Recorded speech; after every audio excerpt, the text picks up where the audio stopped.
Shalom keluarga damai, kita berjumpa kembali dalam Renungan Samas hari ini tanggal 6 Januari 2023. Saya mengucapkan selamat tahun baru bagi Bapak Ibu Saudara. Kalau sampai hari ini kita belum sempat bertemu secara onsite, kiranya di tahun yang baru kita semakin setia mengiring Tuhan. Sebelum kita memulai perenungan kita pada hari ini, mari kita berdoa. Bapa di surga, kami bersyukur untuk hari ini. Tuhan masih memberi kami kesempatan untuk merenungkan firman Tuhan di awal tahun yang baru ini. Berkatilah ya Tuhan waktu perenungan kami dari awal sampai pada akhirnya nanti. Di dalam nama Tuhan Yesus kami berdoa dan memohon. Amin. Renungan kita pada hari ini diambil dari Matius pasal 2 ayat 1 sampai 11. Matius pasal 2 ayat 1 sampai 11.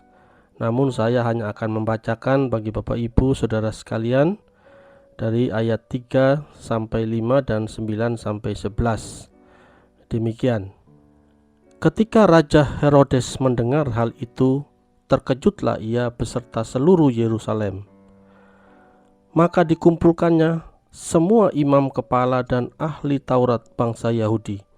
Lalu dimintanya keterangan dari mereka di mana Mesias akan dilahirkan. Mereka berkata kepadanya, di Betlehem di tanah Yudea, karena demikianlah ada tertulis dalam kitab Nabi. Setelah mendengar kata-kata raja itu, berangkatlah mereka dan lihatlah bintang yang mereka lihat di timur itu mendahului mereka, hingga tiba dan berhenti di atas tempat di mana anak itu berada. Ketika mereka melihat bintang itu, sangat bersukacitalah mereka. Maka masuklah mereka ke dalam rumah itu dan melihat anak itu bersama Maria ibunya, lalu sujud menyembah dia. Mereka pun membuka tempat harta bendanya dan mempersembahkan persembahan kepadanya, yaitu emas, kemenyan, dan mur. Sobat Samas yang terkasih, bacaan kita hari ini memperlihatkan secara gamblang bagaimana para tokoh dalam cerita ini memberikan respons yang berbeda-beda terhadap kelahiran Tuhan Yesus. Ada 3 tokoh yang digambarkan responsnya dalam cerita ini. Tokoh pertama adalah Raja Herodes, tokoh kedua adalah para ahli Taurat, dan tokoh yang ketiga adalah orang Majus. Tokoh pertama yaitu Raja Herodes. Ketika Raja Herodes mendengar bahwa ada raja orang Yahudi yang akan lahir, ia merasa sangat terkejut. Kemudian dengan kepanikannya mengumpulkan para ahli kitab untuk meminta penjelasan. Setelah mendapatkan penjelasan, maka dengan naluri kelicikan dan kebengisannya, ia meminta orang Majus untuk kembali kalau mereka sudah menemukannya, agar ia juga bisa pergi menyembahnya. Padahal itu adalah siasat liciknya semata. Syukurlah Tuhan melindungi Yesus kecil itu dengan mencegah orang Majus kembali kepada Herodes. Tokoh kedua adalah para ahli Taurat. Para ahli Taurat sebagai ahli kitab jelas mengetahui bahwa Mesias akan lahir di kota Betlehem.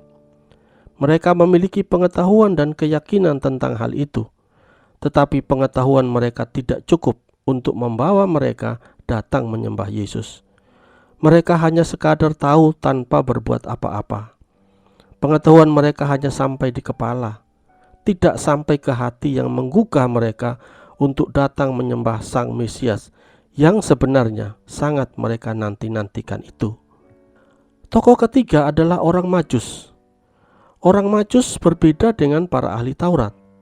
Mereka tahu dan menyembah Yesus, tetapi hanya sekadar sebagai raja yang biasa. Mereka tidak percaya bahwa itu adalah Tuhan yang berinkarnasi untuk menembus dosa manusia.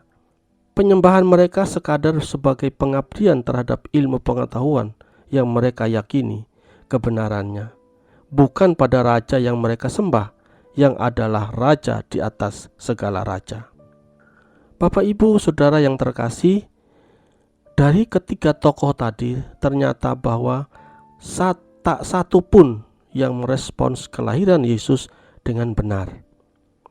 Raja Herodes merespon dengan hanya sekadar bicara bahwa ia akan datang menyembahnya, tetapi melakukan sebaliknya, yaitu membunuhnya. Para ahli Taurat hanya sekadar tahu dan percaya ada raja yang akan lahir tanpa berbuat apapun. Sementara orang Majus hanya sekadar menyembah tanpa percaya bahwa Yesus adalah Tuhan, Raja di atas segala raja, jauh melebihi apa yang mereka pahami pada umumnya. Jadi ketika tokoh tersebut hanya sekadar bicara, sekadar percaya, dan sekadar menyembah tanpa pengetahuan dan iman yang benar yang menuntun mereka untuk menyembah Yesus. Sobat Samas yang terkasih, bagaimana dengan kita? Apakah kita termasuk salah satu dari ketiga tokoh tadi? Mungkin kita seperti Herodes yang hanya sekadar bicara akan menyembahnya tetapi melakukan sebaliknya. Bisa jadi kita seperti ahli Taurat yang percaya dan menantikan kedatangannya tetapi tidak datang menyembahnya. Atau kita seperti orang Majus yang sekadar menyembahnya tetapi tanpa tahu siapa Yesus yang sesungguhnya bagi hidup kita. Karena itu, marilah kita merespons dengan benar. Itu kita rindu untuk mengenal Dia, percaya kepada Dia tanpa keraguan, dan mempersembahkan hidup kita dengan tulus di hadapannya. Amin. Demikianlah renungan kita pada hari ini. Mari kita berdoa. Tuhan, ampunilah kami apabila terkadang kami menyembah-Mu tidak dengan hati yang percaya dan menyembah-Mu tidak dengan sepenuh hati kami. Kami terkadang lupa bahwa hidup kami adalah milik-Mu yang telah Tuhan tebus sehingga kami tidak setia mempersembahkannya untuk kemuliaan nama-Mu.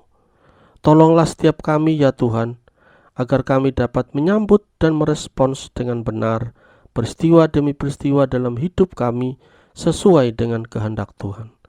Dalam nama Tuhan Yesus kami berdoa. Amin.